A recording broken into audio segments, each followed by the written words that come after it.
नमस्कार दोस्तों, स्वागत है आप सभी का एक बार फिर से। दोस्तों, अगर आप अपनी लाइफ को मोटिवेट करना चाहते हैं और जिंदगी में कुछ नया सीखना चाहते हैं या कुछ नया करना चाहते हैं तो हमारे चैनल को सब्सक्राइब जरूर करिएगा। आज के इस वीडियो में हम आपको आचार्य चाणक्य के बहुत ही अद्भुत विचार बताने वाले हैं। जी हाँ दोस्तों, ये अद्भुत विचार जानने के लिए, अद्भुत ज्ञान अर्जित करने के लिए वीडियो को एंड तक जरूर देखिएगा। अगर आप अधूरा देखेंगे तो आपको ये ज्ञान समझ में नहीं आएगा। दोस्तों, अगर आपको वीडियो अच्छा लगे तो लाइक करिएगा, शेयर करिएगा और चैनल को सब्सक्राइब करके बेल आइकन जरूर दबाइएगा। आचार्य चाणक्य कहते हैं, शरीर पर मालिश करने के बाद, स्मशान में चीता का धुआं शरीर पर आने के बाद, दाढ़ी बनाने के बाद जब तक आदमी नहा ना ले वो चांडाल रहता है। आचार्य चाणक्य कहते हैं कि जल अपच की दवा है। जल चैतन्य निर्माण करता है यदि उसे भोजन पच जाने के बाद पीते हैं। पानी को भोजन के बाद तुरंत पीना विष पीने के समान है। आचार्य चाणक्य कहते हैं, यदि ज्ञान को उपयोग में ना लाया जाए तो वो खो जाता है। आदमी यदि अज्ञानी है तो खो जाता है। सेनापति के बिना सेना खो जाती है और पति के बिना पत्नी खो जाती है। आचार्य चाणक्य कहते हैं, वो आदमी अभागा है जो अपने बुढ़ापे में पत्नी की मृत्यु देखता है। वो भी अभागा है जो अपनी संपदा संबंधियों को सौंप देता है। और वो भी अभागा है जो खाने के लिए दूसरों पर निर्भर है। आचार्य चाणक्य कहते हैं, ये बातें बेकार है। वेद मंत्रों का उच्चारण करना लेकिन निहित यज्ञ कर्मों को ना करना। यज्ञ करना लेकिन बाद में लोगों को दान देकर तृप्त ना करना। पूर्णता तो भक्ति से ही आती है। भक्ति ही सभी सफलताओं का मूल है। आचार्य चाणक्य कहते हैं, एक संयमित मन के समान कोई तप नहीं, संतोष के समान कोई सुख नहीं, लोभ के समान कोई रोग नहीं और दया के समान कोई गुण नहीं। आगे आचार्य चाणक्य जी ने कहा है, क्रोध साक्षात यम है, तृष्णा नरक की ओर ले जाने वाली वैतरणी है, ज्ञान कामधेनु है, संतोष ही तो नंदनवन है।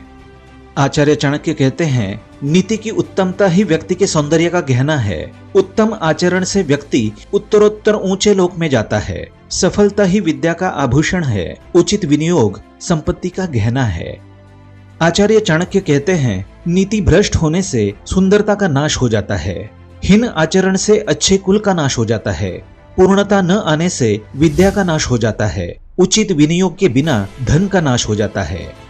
आचार्य चाणक्य ने कहा है, जो जल धरती में समा गया वो शुद्ध है। परिवार को समर्पित पत्नी शुद्ध है। लोगों का कल्याण करने वाला राजा शुद्ध है और वो ब्राह्मण शुद्ध है जो संतुष्ट है।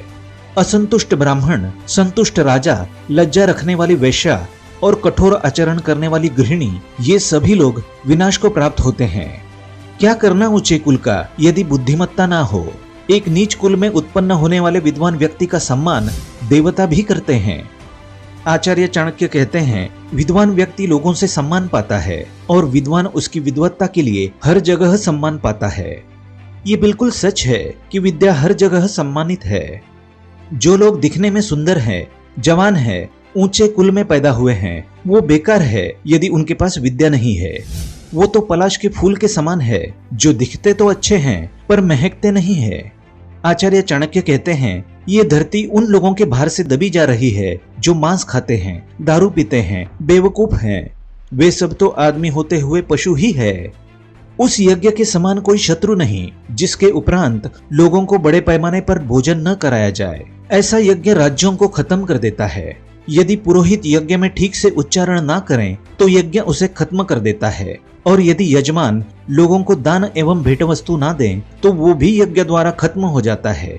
तात, यदि तुम जन्म मरण के चक्र से मुक्त होना चाहते हो तो जिन विषयों के पीछे तुम इंद्रियों की संतुष्टि के लिए भागते फिरते हो, उन्हें ऐसे त्याग दो जैसे तुम विष को त्याग देते हो।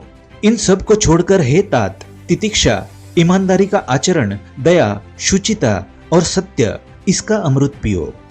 आचार्य चाणक्य ने कहा है, वो कमीने लोग जो दूसरों की गुप्त खामियों को उजागर करते हुए फिरते हैं उसी तरह नष्ट हो जाते हैं जिस तरह कोई सांप चींटियों के टीले में जाकर मर जाता है।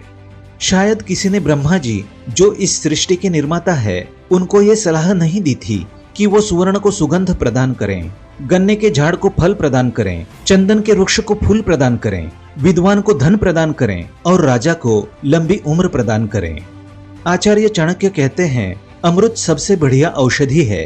इंद्रिय सुख में अच्छा भोजन सर्वश्रेष्ठ सुख है। नेत्र सभी इंद्रियों में श्रेष्ठ है। मस्तक शरीर के सभी भागों में श्रेष्ठ है। कोई संदेश वाहक आकाश में नहीं जा सकता और आकाश से कोई खबर आ नहीं सकती। वहां रहने वाले लोगों की आवाज सुनाई नहीं देती और उनके साथ कोई संपर्क नहीं हो सकता। इसलिए वो ब्राह्मण जो सूर्य और चंद्र ग्रहण की भविष्यवाणी करता है उसे विद्वान मानना चाहिए। अगर ये 7 लोग सोते हों तो दोस्तों इनको जगाना बहुत जरूरी है।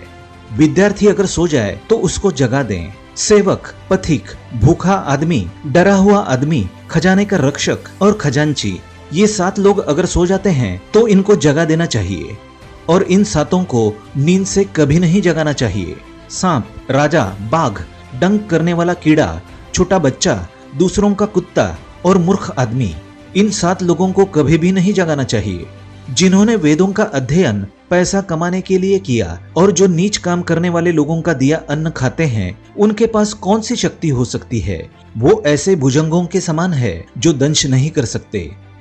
जिसके डांटने से सामने वाले के मन में डर नहीं पैदा होता और प्रसन्न होने के बाद जो सामने वाले को कुछ देता नहीं है, वो ना किसी की रक्षा कर सकता है और ना किसी को नियंत्रित कर सकता है। ऐसा आदमी भला क्या कर सकता है? यदि नाग अपना फना खड़ा करें तो भले ही वो जहरीला ना हो, तो भी इसका ये करना सामने वाले के मन में डर पैदा करने को पर्याप्त है। यहाँ ये बात कोई मायने नहीं रखती कि वो जहरीला है या नहीं। सुबह उठकर दिन भर जो दांव आप लगाने वाले हैं उसके बारे में सोचें। दोपहर को अपनी माँ को याद करें। रात को चोरों को ना भूलें। आचार्य चाणक्य कहते हैं, आपको इंद्र के समान वैभव प्राप्त होगा यदि आप अपने भगवान के गले की माला अपने हाथों से बनाएं, अपने भगवान के लिए चंदन अपने हाथों से घिसें, अपने हाथों से पवित्र ग्रंथों को लिखें। तो ये थे दोस्तों आचार्य चाणक्य के अद्भुत विचार और कुछ अद्भुत ज्ञान। अगर आपको वीडियो अच्छा लगा हो तो लाइक जरूर करिएगा, शेयर जरूर करिएगा और चैनल को सब्सक्राइब करके बेल आइकन जरूर दबाइएगा। मिलते हैं अगले वीडियो में, तब तक के लिए goodbye and thanks for watching my video.